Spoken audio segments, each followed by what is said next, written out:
Hello, y'all. Hello. I'm Jules, and this is Elizabeth Padilla.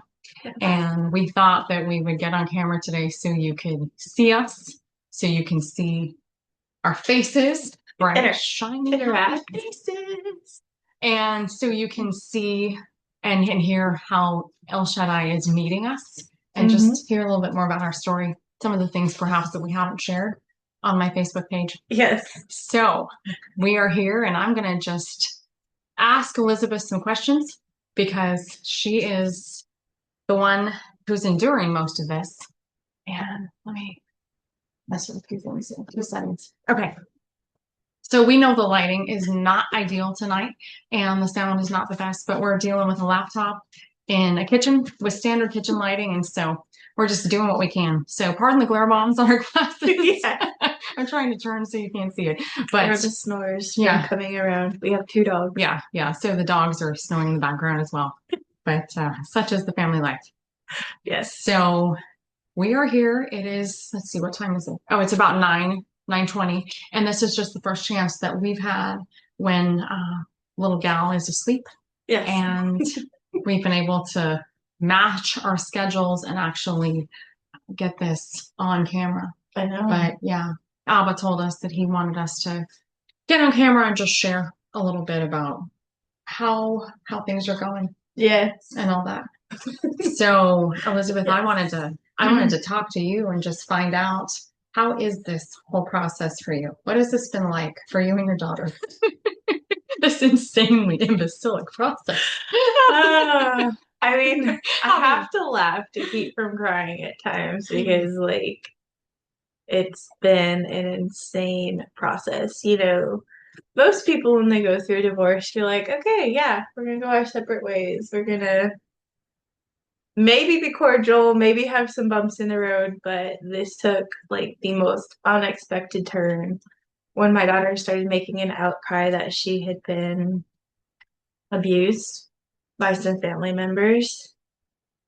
And then just the process that led afterwards of like going through multiple interviews with multiple agencies, including CPS, the sheriff, to in the middle of all that getting custody paperwork. That was a shocker. To finding a lawyer and having a lawyer betray me and Mhm. finding another lawyer. And then in the process,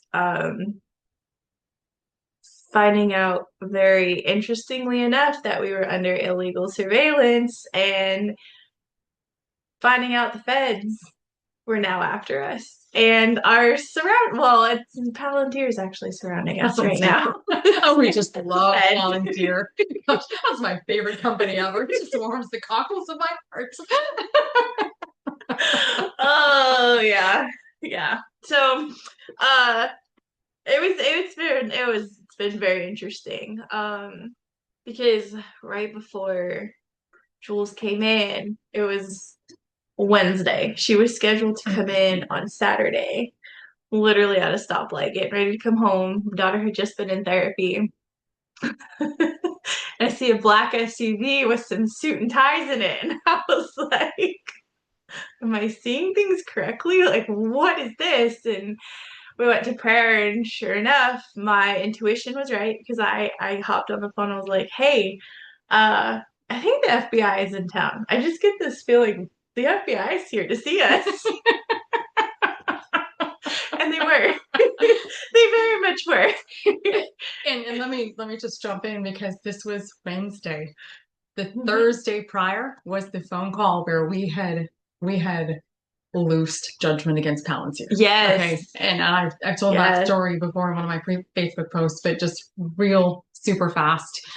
Dang. When, yeah, the Thursday prior to that, it would have been one of the last days in April. I'll have to look up the date. Yeah.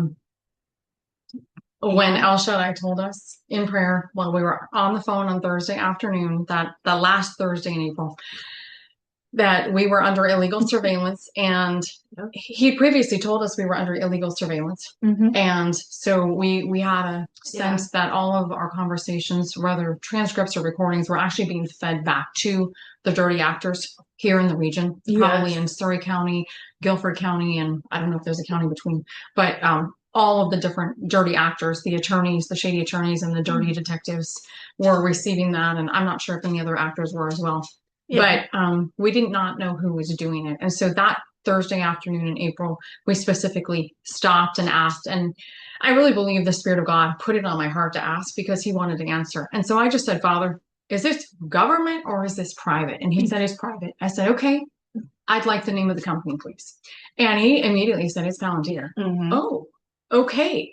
And I'm telling you, the Spirit of the living God, the man of war residing inside of me, just and rose up Up in and me out. and said, oh, it's time for war. It's time for war. And I'm not even sure everything that I said that day because the Spirit of God just took over. And Mm-hmm. he rose up in me in a righteous rage. And I loosed all kinds of judgment. We bound the strong men over the company and over all of their secret societies that they're tied to. So we first took down the structure of protection that Satan has put in place to keep Yah's people from driving their daggers and their arrows of spiritual warfare right into the heart of his enemies. And that's just a history that he's, that's a habit that he's told me to do. And so I just have a standard of binding the strong man first before I do anything else. Yeah. And then go ahead. No, I was thinking as you were praying, it was like the visions coming forth. Like I could actually see what was going on in the Palantir buildings because we both were getting visions of it. We were literally, and what's funny is some of the visions were actually matching. We were seeing their comm center, which looked very much like, this is funny, it looks very much like the pictures you see of the NASA comm center when they're talking to the moon or whatever. Our faces were on the Our either faces side on the screen and they were surveilling us. And all of a sudden we just see the room light up with lightning as I'm loosing lightning and floods and thunder and earthquakes. Yeah. And El Shaddai began revealing after that they were scrambling to get their comms lines back up, that one comm line had remained online so that they could hear us and record us. Of course. Yes. We just love the way God works. Okay? Yes, absolutely. He's strategic. And that multiple buildings, multiple pieces of their infrastructure had been seriously damaged. Yes. And so we were seeing this in the spirit, and we were seeing this like a 5 alarm fire, like the red alert, like, oh, they're panicking. And then I'm literally watching people in the spirit and watching them dive for cover and what just happened? Yeah, the angels, the judgment of the living God just happened. That's what happened. Yeah. And I'm telling you, it was the spirit of El Elyon who just rose up in me to do that. And then it was over and he quieted back down inside of me. And we didn't actually think for another 24 hours about the effect this might have on our relationship with the federal government. No, we didn't. Because he did bring that to mind. And I wasn't thinking at the time, Palantir is kind of a favorite defense contractor, and the federal government might have a problem with what we just did. Well, guess what? The God of heaven and earth has a problem with what Palantir is doing. And if the feds want to make it a problem too, well, they can come after him. Yes. Okay. And so the backstory here is that several months ago, when Elizabeth and I were praying and we were just talking to the Father about this whole sexual abuse outcry and everything, El Shaddai spoke to me very clearly, and he said, anyone who fights this mom and her daughter is fighting me. And the sternness in his voice, the flipped tone, I tremble. Not because I was in any danger, but because I knew it will be war. It will be full-blown war for all of them who oppose and counter Elizabeth and her daughter. And so that's the backstory. That was Thursday afternoon, then the weekend. And, we prayed into it a couple more times over the weekend and just heard that Yeah. Palantir was scrambling to get everything back online. They were scrambling to figure out what to do. Well, El Shaddai did not. He's very selective in what he tells me sometimes. As a prophet, I'm on a need to know basis and he gives me what he wants. Yep. But it was not until that Wednesday phone call after she had seen the feds in town. We went to prayer and I said, okay, Father, why is the FBI involved? And mind you, we'd already put a okay, and the backstory to some of that too is we had already put a perimeter around my property because I was getting local harassment. The Mount Airy police were following me. I would see them kind of out and about. I was having drive-bys. I was having people in my driveway late at night shining their lights. I woke up one morning to a chair in my backyard being strategically placed to let me know people were actively um at my residence when I was asleep with my daughter. So that wasn't okay with me. So we put a perimeter up. And then when we found out the FBI was in town, I was very thankful for that perimeter because we also heard in prayer too that they had tried to get on my property and they were trying to gain access to us. And yeah, it just really was like, nope, not happening. You don't have any legal jurisdiction to be on there, and also it was going to be for malicious reasonings, and so they just made themselves known in town and did so for And they also days. surveilled her using other actors who looked a little more innocent from neighboring properties. And she caught them doing it in the meantime. And we prayed and we said, Father, what is this? Is this nefarious? Is this innocent? Tell us what's going on here. And he would always tell us what was going on. I'm very grateful to. Yeah. And so that Wednesday, when we went to prayer after she saw the feds the first time, that's when that's when El Shaddai revealed that because of what I had done the previous Thursday, and then I believe a public Facebook post following that the Justice Department had issued a sealed federal indictment against me, and they kept it quiet. And so so he, mind you, I was supposed to step on a plane on Saturday, and I'm supposed to fly to visit her on a previously scheduled visit, and I'm like, what the what? What the what? You want to run that one by me again, please? Yeah, that was a fun prayer call because we're like, hey, what's the strategy here? What's gonna happen? And just custody. Like, are you supposed to go into custody? Are you not supposed to go into custody? Like, yeah, I wasn't sure. Like, I was like, are you sending me into prison? Like, is this part of the plan? Do you want me to submit to this? And I straight up asked him, do you want me to submit to this? He said, absolutely not. They intend to torture you to death once you're in custody and then announce that you have committed suicide. He said, you are not to submit to anything they level at you. And not only that, give them no quarter. That was his direct instruction to me. Give them no quarter. And so I said, oh, okay. Now, he had also, sometime around that time, told me that as soon as I flew into Charlotte, and as soon as the plane rolled in, I needed to be prepared for war. And so over the next couple of days, as I'm packing my suitcase and getting ready to step on the plane, he's telling me instructions. And he actually told me that I needed to be prepared for an armed takedown attempt on the plane, midair. And then he began to reveal that their first attempt was going to be, the first attempt after that was going to be to literally surround the plane as it rolled into Charlotte with, and they would park the plane way, way, way out on the tarmac, and they would try to take me down right there in front of all the passengers. And I said, great. Well, we're going to put this on social media. We're going to declare in Yeshua's name that any jammer of cell phones is broken and it's not going to work. And we're just going to see the glory of God move. Because he's told me, he's told me in the past that because of my assignment on the earth, because of what I'm called to do, and it's not finished yet, I've only just begun, that the Luciferians who oppose me cannot kill me until after my assignment is over. And he has told me I will be murdered. It'll be years from now. I'm not worried about that. But they cannot kill me right now. And so his mandate to me is to oppose whenever anyone tries to kill me. And so it's become a running joke. Like now, especially after the last 4 weeks, we're like, you want to kill us? That's my favorite joke.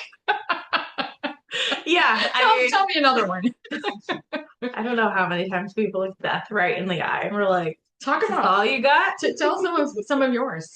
Okay, so the drone the other night, that was fun.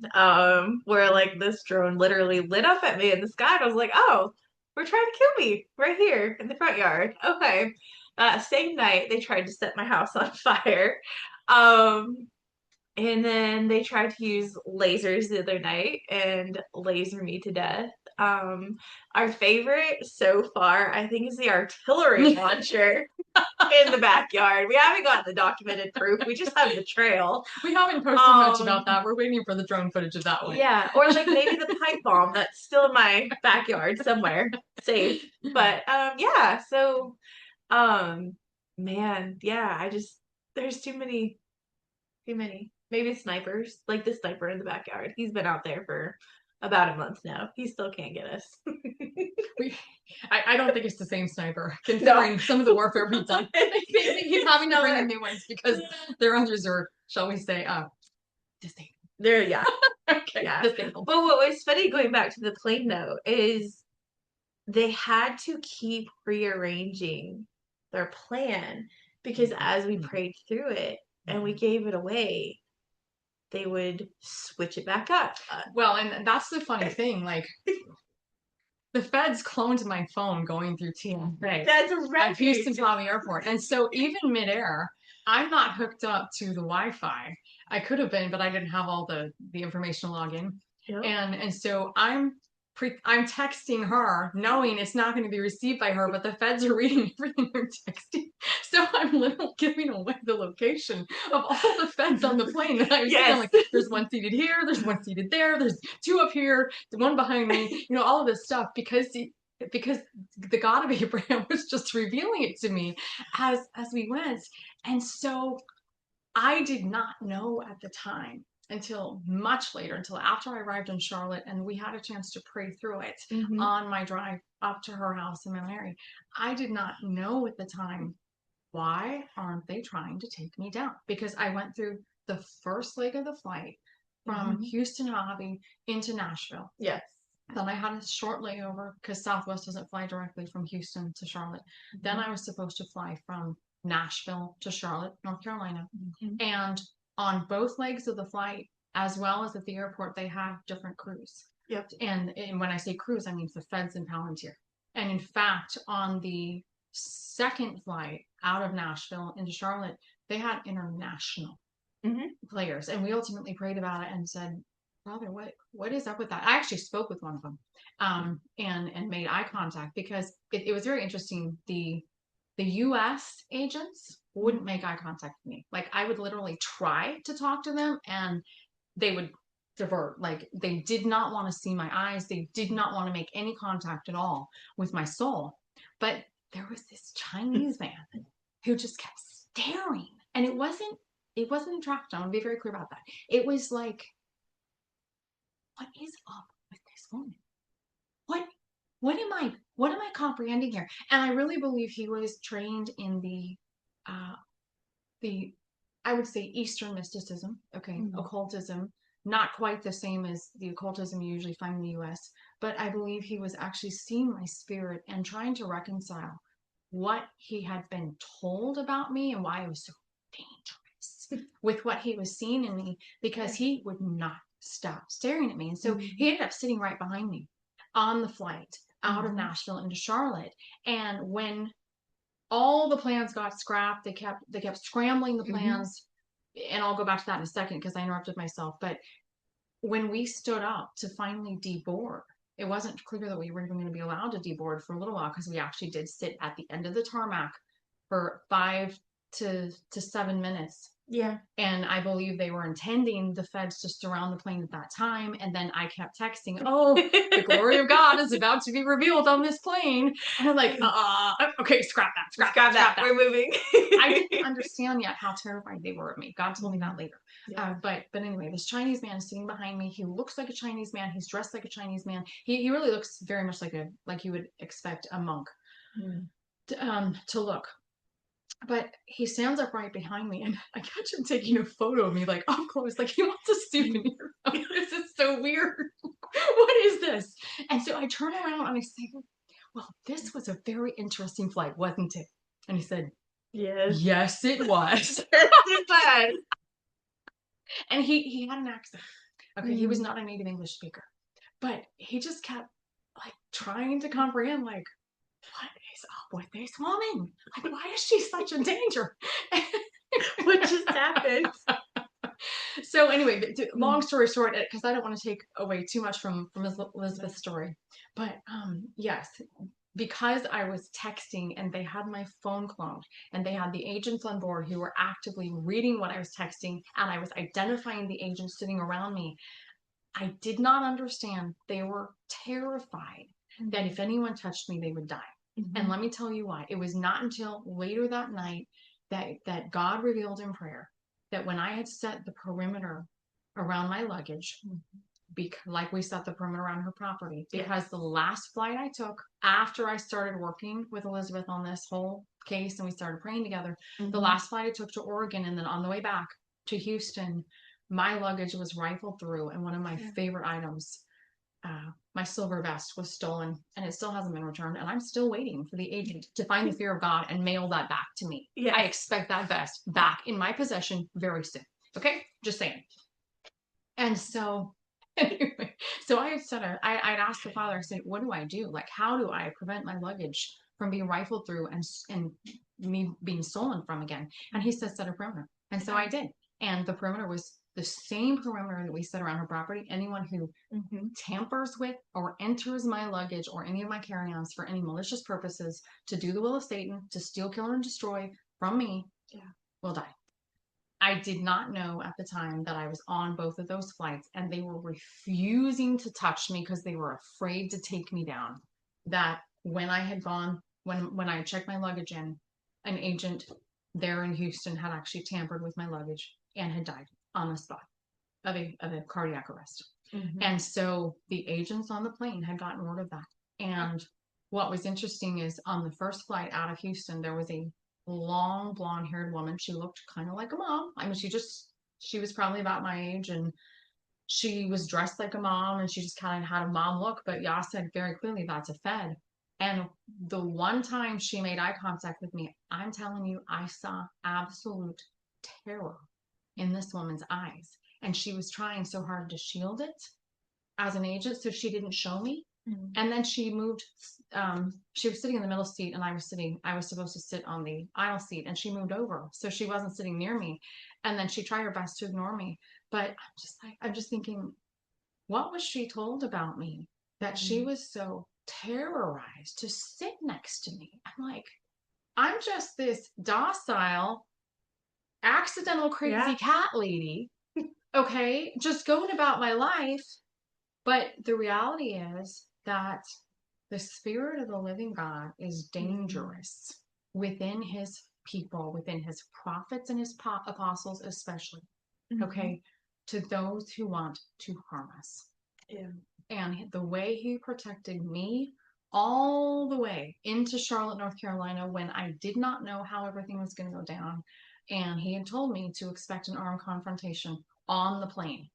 And then I get off the plane in Nashville and they get back on a plane. I'm like, okay, is it going to be this one? And they had a brand new crew. Okay, totally different crew of feds on each flight. And then they still let us deboard after about 7 or 8 minutes of sitting on the tarmac and we were way out. Like they had parked us, I don't know. I don't know the map of the airport, but they had parked us way out. And I believe the feds were in place and were planning to surround the plane. And then I'm texting, the glory of God is about to be revealed. It's going to go down. And by this time, of course, I had internet again. So I was texting Elizabeth and I guess they decided it was just too much to risk. I'm not sure. It'll be interesting if we ever get the inside scoop on what happened with that. But they let me off the plane and then they intended to catch me with the rental car. And that's a whole other story. I won't go into all the details today. And then I get to her house really late. Like, am I gonna make it tonight? No, I did not make it the same day, but I got in early the next morning. And I just want to go to bed. Yeah, It's been an we did. unbelievable day. Just Okay. crashed. Man, I need some sleep. And I'd forgotten, I'd forgotten to pack some food, so I'd forgotten to eat. And I'm like, I was on pins and needles the whole day. But I'm telling you, El Shaddai had done an extraordinary work, and we didn't know. We didn't know what was about to come. Oh no, Yeah, no, so nothing could have you should expected pick up or from there. prepared. Oh man. Okay, so what was it? I think it was like I think we got like a rest day. Sunday, we thought we had a rest day. Then we later found out that they were trying things in the dark that we didn't know about. Yeah. Yeah, Yeah. Sunday we thought we had a rest day, but it felt like a rest day. Yeah, it did. And then Monday. All the days are running together at this point. Monday was the day we found out the elite boys from Fort Belvoir had visited us. Oh, I thought it was Tuesday. Monday Okay, was no. Monday. So yeah, so we woke up. Oh, I know why though. Okay. That's because also too of our phone call. We made a phone call. We made a phone call. Yeah, we made a phone call. And Yeah. and when we say we made a phone call, what we mean is we were in the same house. Okay, I went and sat out in the rental car, and so that I did not wake up her child who was sleeping, and she went into the living room, and we made a phone call specifically to be heard, so that it would be recorded by Palantir and by the feckless feds, Yes. and it would be on record. Yeah, and about that, I just got this inkling. I was like, 3 or 4 o'clock in the morning, we need to expect something. I didn't know what. Some I was company. just sensing something. Some company. Yeah. And so we woke up the next morning, like there was nothing out of the ordinary other than it was raining, other than there was just like this shift we could feel in the atmosphere. That was like the only thing. And then until you right after lunch, yeah, God kept telling me, go outside. Go outside. I want you in the backyard. Go take your phone, pray the Psalms right out in the open. You need to be seen. I'm like, seen by who? Who's watching that needs to be watching me? It's like, just go outside. And so I did. Little did we know. And then he immediately says, there's snipers in the woods. And so I'm standing in the backyard in full view, wearing this really bright, almost orange, hot pink color. Yeah. Like, you can't miss me. Yeah. Perfect target. And he says, I want you to go walk a slow perimeter all the way around the property and make yourself very visible. Okay. So I did multiple times. And I'm in the backyard with Addie. We're just swinging, just living our life, just having fun. Because she's been home with me for a little bit. Because of everything going on. So yeah, we're walking the perimeter, praying psalms, and literally nothing. Like nothing. Except that we kept seeing this deer Out the window all morning long. I'm like, why is that deer not moving? We're watching the window going, why is that deer standing in the same place for hours? And then, okay, we go away, we come back, it's gone. And then we come back again, it's back in the same spot. That's not normal deer behavior. What is up with that deer? Something wrong with that deer. There was, because it was a decoy. It was a decoy to get us to look so they could blow our heads out. Yes, and that whole day, because there was a decoy for you, and then later on that night, after we had prayed through it, and turns out there was angels plugging their barrel holes so that they couldn't snipe us. They couldn't fire out. But I remember I went to let the dogs out before bed and everything like that, and I heard them calling on the side of the house. With a bird call, right? Yeah, it was a bird call to let them know that I was outside to try to snipe me because, they think that they can't kill her, but I'm easily killed. Boys are a little gullible, and we're going to fix that correction right now.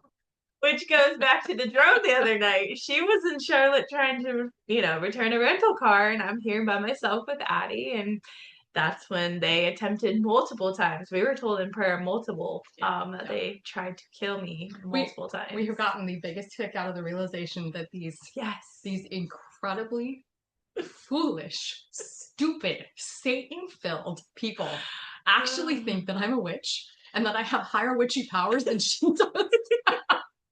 And so they think, well, if we can't take her out, we're just going to go for the other one. The witch The in training. apprentice. Except there's no witchcraft involved. There's none. It's the God of heaven and earth. None. There's none. Our protection's equal. We pray the same. We have had so many laughs about this. You boys just don't learn, do you? Yes, yes. I mean, it's okay, don't get us wrong. Like, it's traumatic. We have our moments where we're just like, enough is enough. Like, we're done. Like, I just left the property a day or two ago, and it took me over 3 weeks to be able to feel comfortable enough to where I was okay with going and getting back out into the world. And it was because the father just pushed me. He's like, go, go. And I'm like, are you sure? And he was like, yes, now go. Well, you know, he didn't push you until Friday, and so we Mhm. don't know for sure whether the enemy was afraid enough of you Yeah. to leave you alone until Friday. Yeah. But after what we put them through in the last 4 weeks now, they're a little reticent to touch her too, Yeah. which is a good thing. It's a Yeah. good thing because they put bounties on both of our heads Mhm. and on Big her ones. daughter and the dogs, we believe as well. We haven't heard specifically about the dogs, but yeah. And so they've just done everything. We have actually seen snipers. I posted some of those photos or videos on Facebook. We have actually seen the trail, the drag trail, where they brought in what we think was an artillery launcher. El Shaddai told us it was an artillery launcher, but we've actually seen that trail on multiple occasions over a period of about 2.5 weeks. Yeah. And so it's been brought in multiple times. And we just, we've seen the helicopters, we've seen the planes. I think my favorite I forgot to mention was the gas the other night. We were literally sitting out here. It was cloudy, and all of a sudden, this gas that smelled like burning tires just starts stinking up the property. Dropped on And us. we're like, what is going on? We're like, is this in the house? Like, we started praying, is it in the house? And the father was like, no, it's not. We're like, is it just on the property? Like, what is it? And it was. And the craziest thing about it is because I have a perimeter around my property, we actually walked to the end of my driveway, and as soon as you go outside of the perimeter, it was fresh air. It was literally just this gas within the property. And then we walked to the other side of my house, which would be like where my neighbor kind of butts up against us. Same thing. It was a perimeter of inside there was this toxic gas. On the other side, it was fresh, clean air. And so we just prayed against it. And we asked that the Father just release his ruach and his breath and just clear the air, and like no vegetation or anybody else got affected by the gases, because I have neighbors on both sides of us. But he did, and I'm telling you, it was the craziest thing. It honestly reminded me something out of a movie where like it's like this invisible perimeter, and then like you step outside of it and it's like a whole new world, but then you step back in and it's like the smell was still there. But I knew it was his protection. It is 100% Yahweh's protection over us, and this like firmament perimeter that he has fiercely. And I'm telling you, that is the only thing with his supernatural protection that has been keeping us alive throughout this entire thing. Because I'm telling you, they literally have tried everything to take us out and to kill us. And they cannot. They cannot. I mean, they, without his protection, we would not be sitting here. Like the house would be gone. The dogs would be gone. My child would be gone. We would be gone. Like it. Like they would have obliterated it. I'm pretty sure there would be a hole in the ground right now if it wasn't for um Yahweh's protection over us. So well, and what some of you who've been watching on Facebook don't know is that we have a whole slew of text messages because, of course, we're being surveilled. yeah. Okay, and a whole slew of phone calls. So we know we can simply text each other and the Uh-huh. feds will get the message or Yes. Palantir. Yeah. And so we literally text the feckless feds and Palantir princesses and the Blackwater Barbies, the mercenaries who come for the bounty. Mm. And we tell them what we want them to know. And so I suggested one day, look, boys, nothing else has worked. Have you considered some B-2 bombers? Like, send in a squadron of stealth bombers and just take us out. Maybe it'll work. Just try Maybe. it. Maybe you'll like it. Yeah. Well, and what's funny is they're listening because the other night we made a joke about a light show, Bigfoot sounds. What else was it? There was something else. Your stealth helicopter. Yeah, but they still haven't given me a stealth helicopter. They I am haven't. feeling really gypped But right what was interesting is to distract us from what they were doing in the sky with the gas is they literally gave us a light They show. gave us There a has light been show. a firefly light show that will not pick up on camera because we're recording everything as much as possible. There's dancing in the trees to make it look like fireflies, but they're not fireflies. They're projected on, and they're only hitting certain trees, so we yeah, can tell where the projector is on a neighbor's property. yeah. So like they're reading our messages and in some ways listening to us, which is Oh, in really every way. We have no privacy at all. We have no privacy at all.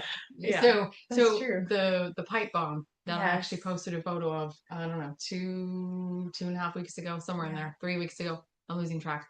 But Yeah. the reason it was meant to look like a flashlight, it was actually packed in a flashlight casing, is because literally, I think it was the night before, I think we so. had been sitting outside just minding our own business, talking about how I wish we had a really good mag light or Yes. some high power flashlight. And so then, Sure enough, sure the enough, the next day. mafia hangs up that red bag on the far property line to lure me out. Mhm. How do you want me to go out? I said, yes, Yeah, go. go And that explore. was the first day in several days he'd actually allowed me off the property, which was interesting. He Yeah. had not allowed Elizabeth off the property, and Mhm. her daughter has not been allowed off the property for 4 weeks. Yeah. And she's going to talk about that in a minute. But anyway, so I went to this bright red bag that was carefully hung perfectly on the fence line out there, and right at the base of it was this partially buried flashlight. They thought they know me, you know, their profilers have studied me. I like free things. I like to find free things. I'm like, cool, score a flashlight. No, Yeah, no. no. Mm. They intended that thing to blow me to pieces, and too bad, boys. We I'm still here. deactivated it. And the reason we're laughing, I know some of y'all watching this are like, these Thanks. two women are crazy. What is wrong with them? I'm telling you, We are. we are not. We are not. We are sane. We are perfectly lucid. I'm telling you, the glory of the living God is just with us. He has just shown himself Yeah. in such powerful, profound ways.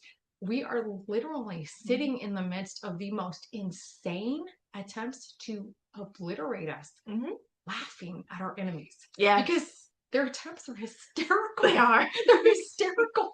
Every night we're like, okay, what's on the agenda tonight? What are they Just gonna watch. use? Keep our phones handy. And I will tell you, some of it has been very nasty. Very nasty. Especially the psychological warfare that they've been waging and waiting.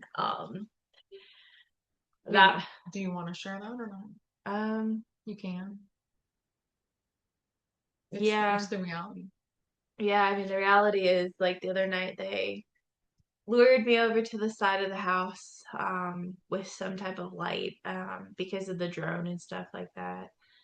And they had on a speaker some kids being essentially like beaten or like they were screaming like they were being tortured, harmed, like not safe. And then there was one gunshot to let me know that like one of there it was like the kids were screaming a gunshot and then silence. And as a mom, that really pushed me over the edge because number one, it wasn't real. We prayed through it. We asked, should we call 911? And this isn't the first time we'd heard recordings. Like they've been trying to do fake coyote yappings around here, which there's not coyotes where I live because I'm like kind of within the city limits. And then we also heard at like 2 o'clock in the morning towards the beginning, like bird calling in the middle of the night. Like that's how we've known like there's recordings going on. But like that last one really, really set me over the edge where I was like, it's not okay as a mom to be hearing stuff like that outside. That's not real.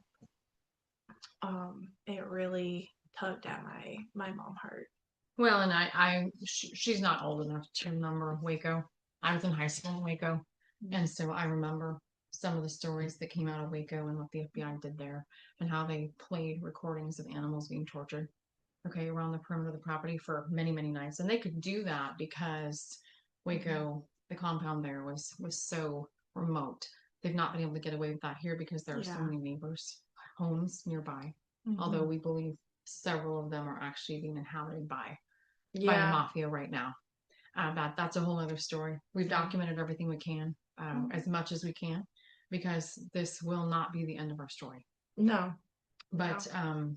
we, there's been a lot of prayer, there's been a lot of ministry here. Yeah. But I'll tell you, it's not just that El Shaddai is the man of war. He's not just waging fiery warfare on his enemies. He's also ministering and comforting and tenderly caring for an abused daughter, Yeah. and a wounded mom, and me when I was so exhausted coming off of that massive day of like intense flights, wondering when are they going to try to take me down and how is this going to go, and all of that. He's just been extraordinarily faithful, because he is faithful. Yeah. And I want to share a few passages of scripture to that end, because we're seeing something in this situation that I think is really stymieing, confounding a lot of people who just don't understand how is this real. And then we also have something to share with you that we want to show you, something we've not talked about publicly. Yeah. But another tactic of the enemy that Yah left evidence for us to see. And so I want to read a passage here. Let's see. I want to read a passage here in Habakkuk chapter 3. This is a prayer of the prophet Habakkuk. Verse 2. O Yah, O Yahweh, I have heard of your renown, and I stand in awe, O Yahweh, of your work. In our own time revive it. In our own time make it known. In wrath may you remember mercy. And I'm going to go ahead and read on, even though I'm not sure all of this perfectly applies to our situation, because I believe it's about the second coming of Messiah. Okay. But I just love this whole chapter. And it's just so rich with the description of his power. God came from Teman, the Holy One from Mount Paran, Selah. His glory covered the heavens, and the earth was full of his praise. The brightness was like the sun. Rays came forth from his hand where his power lay hidden. Before him went pestilence, and plague followed close behind. He stopped and shook the earth. He looked and made the nations tremble. The eternal mountains were shattered. Along his ancient pathways, the everlasting hills sank low. I saw the tents of Cushan under affliction. The tent curtains of the land of Midian trembled. Was your wrath against the rivers, O Lord? Or your anger against the rivers? Or your rage against the sea? When you drove your horses, your chariots to victory. You brandished your naked bow. Sated were the arrows at your command, Selah. You split the earth with rivers. The mountains saw you and writhed. A torrent of water swept by. The deep gave forth its voice. The sun raised high its hands. The moon stood still in its exalted place, at the light of your arrows speeding by, at the gleam of your flashing spear. In fury you trod the earth. In anger you trampled nations. You came forth to save your people, to save your anointed. We have watched him do that every single day that I've been here. And even before that, you've seen the perimeter around your property set in the name of Yeshua. You've seen it keep enemies out. Yeah. So I'm still in verse 13 of Habakkuk chapter 3. You crushed the head of the wicked house. In other words, you crushed the strong man of Satan's stolen house, laying it bare from foundation to roof, Selah. You pierced with his own arrows the heads of his warriors, who came like a whirlwind to scatter us, gloating as if ready to devour the poor who were in hiding. You trampled the sea with your horses, churning the mighty waters. I hear and I tremble within. My lips quiver at the sound. Rottenness enters into my bones, and my steps tremble beneath me. I wait quietly for the day of calamity to come upon the people who attack us. Yeah. And I'm going to stop there in Habakkuk chapter 3. But then I want to turn over to Psalm 44.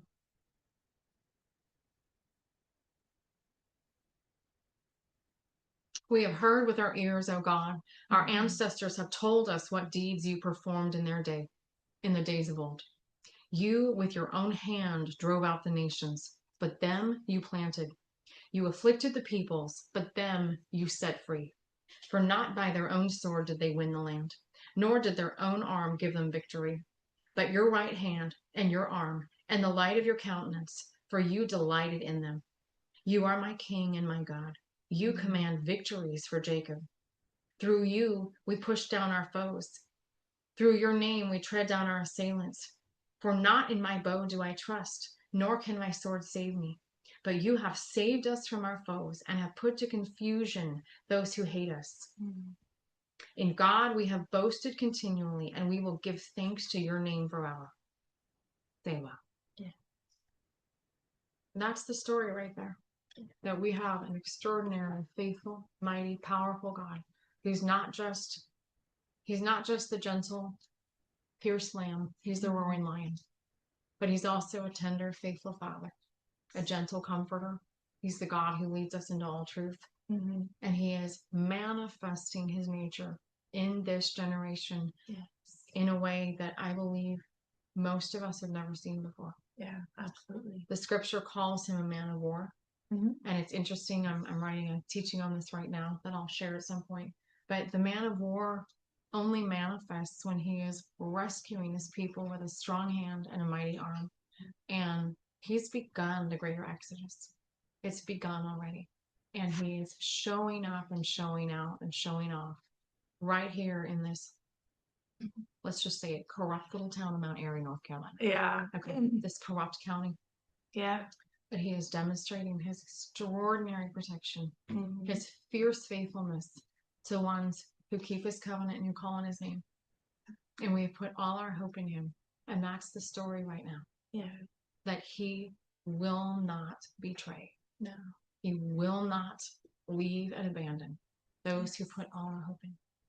Yeah, it's like that verse, I will never leave you or forsake you. And as I'm looking at what we have too, I couldn't find it because I was looking for it as you were reading, but where he puts a wall of fire around us. Zechariah. Okay, it was Zechariah. I'll read it. Yeah, I'll read it. Okay.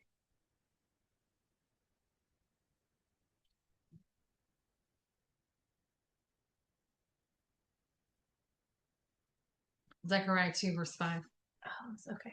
For I will be a wall of fire all around it, says Yahweh, and I will be the glory within it. Mm-hmm. Now he's talking there about Jerusalem, but it applies to his bride. Okay, it applies to those who are his bride. Mm-hmm. And so we have prayed and we've also declared his word over this situation, and he's promised us that he is the wall of fire round about us. Yes. And he is the glory in our midst, and Libby has proof of that right here to show you. So this is a piece of wood. Make sure that you show it within the frame so it's not fuzzy. Okay. So as you can kind of tell, it's charred just on the outside, but not on the inside. I'm gonna help you. I'm trying to get my pink. Yeah. Here, get a little closer. I want to be sure it's in focus because I tried it earlier and it was working. It's like right there. There you go. Okay. So it's a piece of charred wood, except for like I said, like on the inside right here, you can kind of tell it's only charred on the outside. And we found this one night after they tried to throw it through the perimeter, and it didn't. It did not completely burn up. It was like evidence that they've tried to breach through and they couldn't get through to us. They literally had to throw it through an invisible wall of fire, and as it Yes, passed through that wall of fire, because he's a wall of fire round about us, yeah, it burned. it did. And it landed inside the perimeter of the property, and we found it the next morning. Hmm. They wasn't there the night before. No, it wasn't. And so it was really cool to see the proof of how Yah really just surrounded us with fire and kept us safe as they were trying to breach. And again, they've tried absolutely everything they can, but just the evidence that we've been able to collect along the way, um, and see for ourselves how He has just supernaturally surrounded us in a protective shield. It's like in Psalms 91 where he protects us under his protective wing. I'm paraphrasing right now, but we're just we're like under his wing. He's protecting us. Like we look death in the face. I know I said this earlier, but we've looked death in the face so many times, more than we even know, because we've even in prayer we've asked how many times like have they tried to kill us, and he's told us More than you know. more than we know, more than we know. So it's very humbling to be a part of, but also to be like, because this kind of started with me and my daughter, just that this is our story right now. Like this is our new, I don't want to say like, it's your testimony. yeah, my testimony. Like, what an amazing testimony it is, man. Yeah, it was funny because not funny, but like it was just interesting because after I had separated from my husband, I was like, like, what is my testimony? Like, I have some, but I was praying, and I also too was praying because of the situation between me and my soon to be ex. I was like, Father, I want whatever this story, however it goes, I want it to glorify and honor you, because there was already a lot of hiccups. And this was before I found out that she was abused. And I was just like, please just make this situation glorify and honor you. I did not realize the weight of my prayer in that moment, because he took that and magnified it by about 1,000. Didn't you ask him for more refining in the process? I I did that too. I did that Ding, ding, too. ding. She's got it. Oh, I do. I remember. And one of the, like, I'll just share this. Like, it's funny because after I left him, and this is very recently, I shared with her, I was like, I was like, after I left him, I was like, yeah, it was like a refinement process, but I was like, I don't really feel like I was put through the fire there. I was like, I don't know. I was like, I just kind of feel like maybe I missed something. Maybe I'm not doing this right. I don't know. But no, he gave me a season where he was like, sit, read, get to know me. I was like, okay, I'll do that. And you should actually tell how you ended up in Mount Airy, because this is funny. uh maybe on a different one. Okay, that's fine. That's fine. And so yeah, he was like, sit, read, get to know me. I was like, okay. And then all this started. And that's how I was like, oh, it all made sense. And then, of course, after going through this and the refining fire, I actually had to ask her, I was like, so is this what the fire is about? Literal fire. Yes, it is. It's literal fire right now.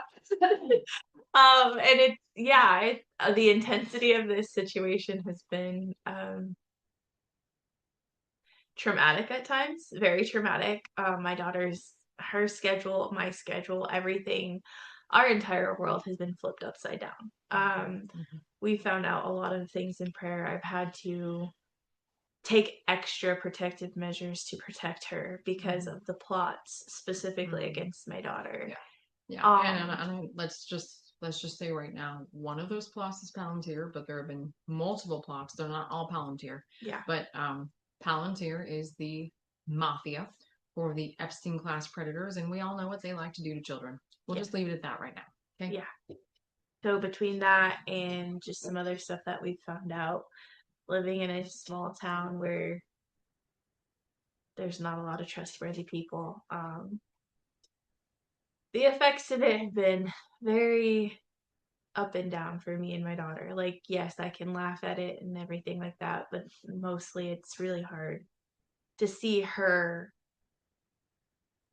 out of routine, out of schedule, and being able to explain certain things of like why things have changed so drastically, but also not being able to fully explain why either, to protect her as much as possible. So Yeah, she's not been able to keep up with her friends or go to school. She's not been no, able to go to go the get park, ice cream. go get ice cream, just none of the fun things. And she's, she's really feeling the weight of that. Yeah, She's climbed in the car a couple of times and wanting said, to "Mom, go. I want to go. I want to go." And go, honey, we Yeah, wish we could take you. I We mean it. so wish we could take you right now. The full of summer, like splash pad, pool, zoo, all of it, and she's literally being confined to a property. I did go by her pool, so she had some fun, but it's just I'm trying my best to make the little things as special as possible right now, but like the evil, the magnitude of evil coming against me and her right now as a collective team because I'm her mom and because of the gravity of what she's essentially saying and how protected these pedophiles and stuff are. It's Mhm. it's been there's been a lot of tears, a lot of just trying to come to terms with like what is life going to be after this, because there's no going back at this point. There's absolutely, I mean, I still have ongoing court stuff. There's a lot of factors behind the scenes that we're not talking about that are still very heavy, even in the midst of just the laughter and the lightness and the fun that we're trying to just make light of the situation because it's honestly it's kind of absurd to think that this is what's going on right now, that this is our life, and it's been going on for a month now. I mean, you got in on May 9th. It started a little bit before that. Yeah, yeah. It Um, started specifically for me on the flights on May 9th. mm-hmm. You started seeing the feds on what would have been what for May The 6th. 6th or 7th, Yeah, yeah. May 6th. Yeah. Yeah. So we're at this now for a month, and we've known about the surveillance now for at least 2 months, maybe 2.5 months, or Yeah. 3 months. I'm not sure, Yeah. but Yeah.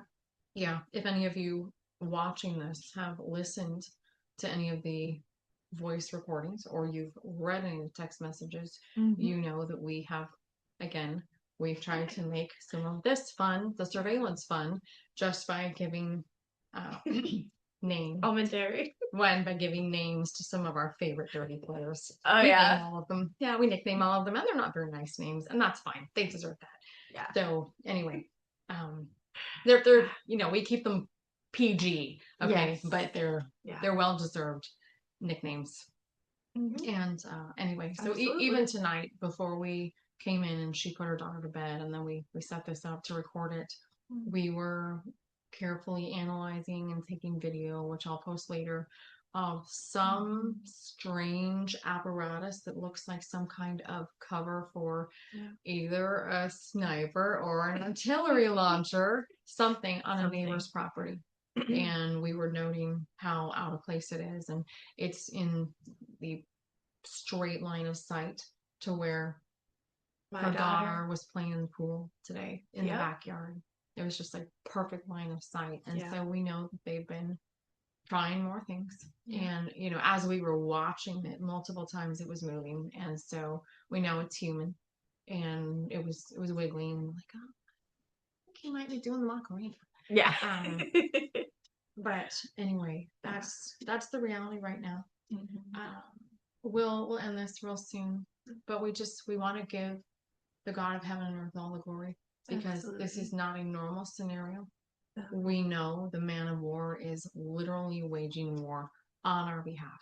Yes. And it's because, as he told me months ago, anyone who contends with her and her daughter will fight the living God himself. Yeah. Okay. And you don't want to be in a position to fight the living God because you cannot win. Not only that, you're going to get thrashed. And if you remain alive, you're going to be thrashed within an inch of your life. And let's just say that an awful lot of the mafia operators are not still alive. And we're not going to go into super detail about that, but the loosing of judgment against Satan's army has continued. Yeah. And Satan and his Palantir princesses and his Blackwater Barbies and his feckless feds have gotten their tails kicked. Yeah. I can't remember. We just like lost track of the dates, but somewhere along the way, about a week and a half ago, yeah, the God of heaven and earth just spoke to me and he said, "You have broken their backs."